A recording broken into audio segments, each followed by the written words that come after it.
What's going on, everybody? It's Triple Crown 24 back today with episode 2 in my Detroit Tigers autograph collection showcase. I had one of the most fun times I've had putting together a video in episode 1.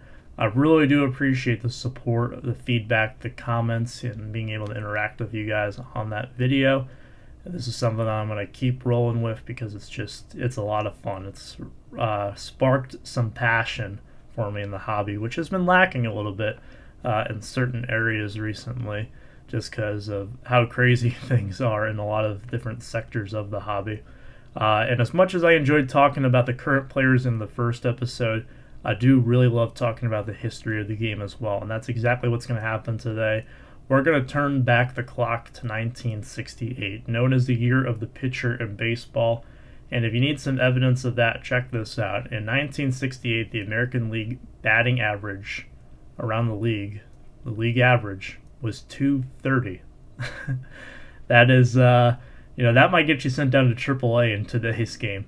And in fact, the league leader in batting average was Carl Yastrzemski with a 301 average. So not exactly what you would think would get you the batting title, but that just shows you how dominant the pitching was at that time. The Tigers had some fantastic pitching of their own. They had a pretty solid foursome at the top of their rotation there, and then of course anchored by Denny McLain and Mickey Lulich. Those are the two probably most notable names from that Tigers staff. If you want to look at the lineup card, see who were some of the better hitters of that time, the ones that will probably come to mind are Al Kaline and Norm Cash. However, those two guys, Kaline having been injured and Cash kind of having a down year for his standards, still had a very solid year, don't get me wrong. Aren't necessarily the guys who contributed the most to the team in the lineup, and that's exactly what we're going to focus on today, are kind of three of the unsung heroes in that 1968 Tigers batting lineup. And perhaps the best of them all is the one I'm going to start off with today. This is a 2005 Upper Deck Pastime Pennants, Pastime Signatures autograph I'm showing off of Bill Freehan, the catcher of that squad, who really worked well in tandem with Lulich, McLain, and the other members of the Tigers staff. And you want to talk about a catcher who was absolutely dominant during his era. Bill Freehan, an 11-time All-Star and 5-time Gold Glove winner, finished second in MVP voting in 1968, actually. The only one who beat him out was his teammate, Denny McLain. So these two, when those two took the field together in 1968, chances are you were not going to win that game because they were just that good. Freehan is undoubtedly up at the top of the list of many longtime Tigers fans in terms of fan favorite players, and a lot of it has to do with the fact that he is a Michigan-made man. He was born in Detroit and played collegiate baseball at the University of Michigan. And you ask a lot of Michiganders out there, they definitely will admit to you that they have a soft spot for some of those hometown heroes, as I'm sure is the case with a lot of other teams out there. But we take a lot of pride in it. The guys who kind of grew up in the area and made it to Detroit that way. So Bill Freehan, two-sport athlete at the University of Michigan, played both baseball and football. I gotta say, it's probably a good idea that he chose to go with the baseball route because he was an exceptional hitter. How good was he? Well, in 1961, his final year at the University of Michigan, as a baseball player, he batted .585, which that is difficult to picture today, a really unfathomable mark. But that just tells you that Bill Freehan knew how to hit, and it translated to the major leagues. Also a fantastic defensive catcher, like I said, a 5-time Gold Glove winner.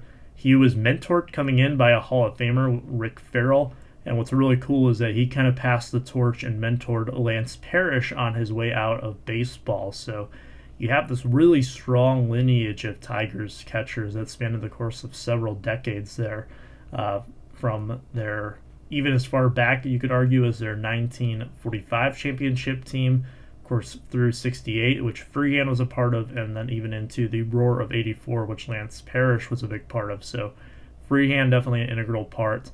He is still with us today. Unfortunately, he is in hospice care. He has been since, I want to say, fall 2018, if I remember correctly. But he's still going. Terrific person, a guy who I never got a chance to meet. but will always have a very strong place in Tiger history. Let's move into a guy who really fits that definition of unsung hero. He's a one-time All-Star in his career, so not quite as prolific as Bill Freehan, but a guy who is still a very pivotal player in the Tigers lineup, and that would be Don Wertz. Here you have him on a 69 Topps. I absolutely love getting the Tigers autographs on the player era Topps cards.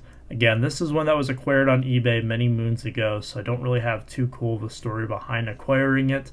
Don Wertz also still with us today. He is 82 years old, and he was an All-Star in 1968. Wasn't necessarily a fantastic hitter by any means. I mean, he had a career average right around that 265 mark, so it was above average for the time. Definitely a guy who could hit like 6th or 7th in your lineup and maybe knock in some of those power hitters in the middle of the lineup if you needed him to. He's better known for his defense, though. You want to think about great defensive third baseman of the time.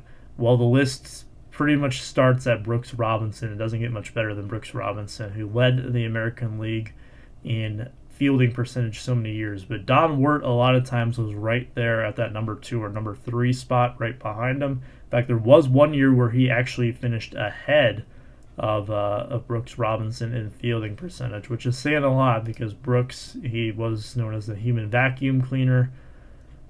He was pretty good. And that happened back in 1965.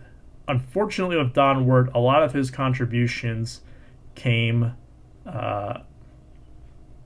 in the beginning half of the season. He did appear in the All-Star game, got a double off of Tom Seaver that year, as a matter of fact.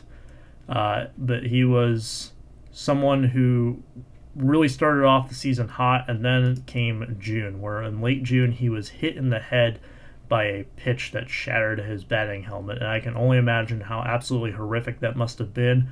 I played Little League Baseball. I didn't really play much beyond that, but I remember I got plunked in the head a couple of times, and helmets had come a long way since then, but I got to tell you, it's still absolutely terrifying. And even if the physical damage is not as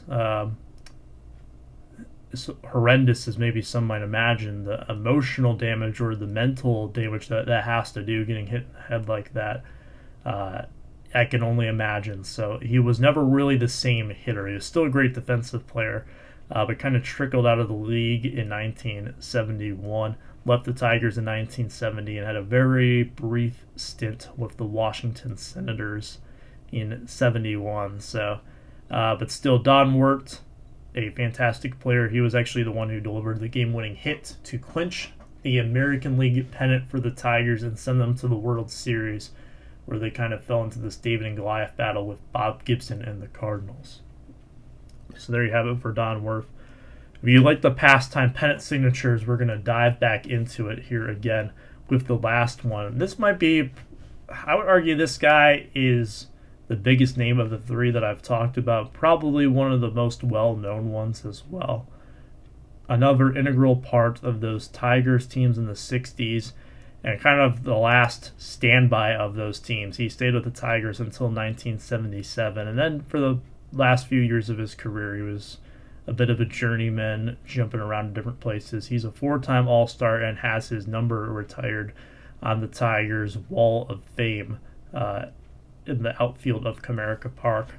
That, of course, would be Willie Horton. So a guy who you plug into the middle of your lineup and he could rake. He was a left fielder until the DH was implemented, and then he became the designated hitter for the Tigers. One of the few bright spots in some of the mid-70s teams that were not so good. Of course, you had the Norm Cash was gone by then. You were in the twilight of Al Kaline's career. He would retire after the 1974. So a lot of those big pieces of the Tigers 68 team had kind of come and gone by that time. He made his debut in 63, and what a great way to make your debut.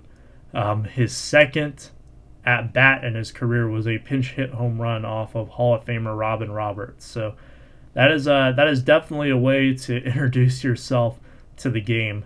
And then when he actually made his rookie debut, if you will, he played his full rookie season in 1965. He made the All-Star team and finished top 10 in the MVP voting. So he was one of those guys who just was a tremendous power hitter and immediately made an impact.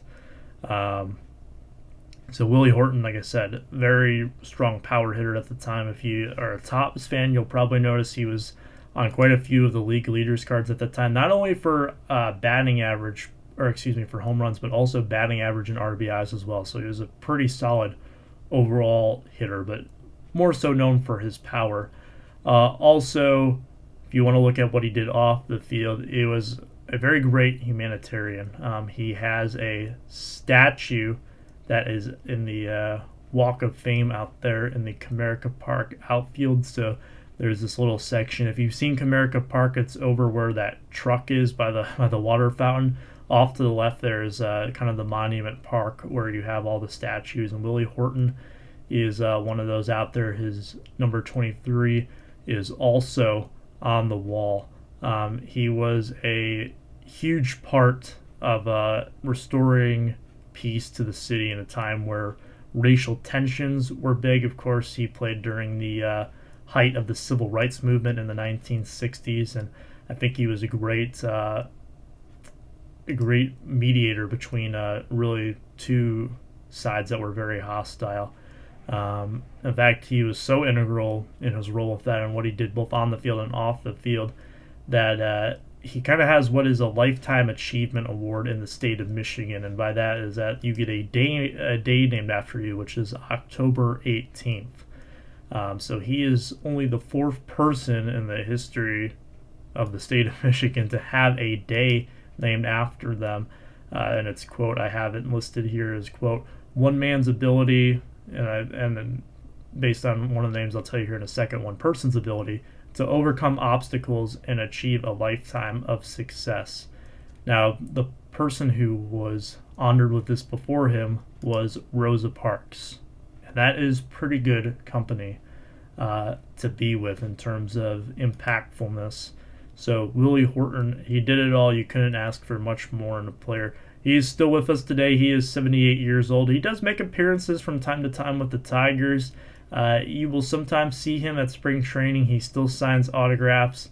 I personally have never met him, but I've heard that he is a very fan-friendly player and definitely one of the all-time greats in Tigers lore. So that wraps up episode 2 of this series today. I hope that you guys enjoyed this dive into the 1968 Tigers team. A lot of great memories. I'm sure those who were around to watch the 68 team have. I have some... I have really enjoyed watching the footage that I have seen of the 68 team, one of those Tigers teams that I have spent a lot of time going back and watching footage of. And while there are some very fond memories with this team, the next episode, not so much. We're going to be talking about some of the heartbreakers in Tigers history. That should be a fun one. I can't wait to dive into that. But until next time, I'll see you guys later. Take care, stay safe, be kind.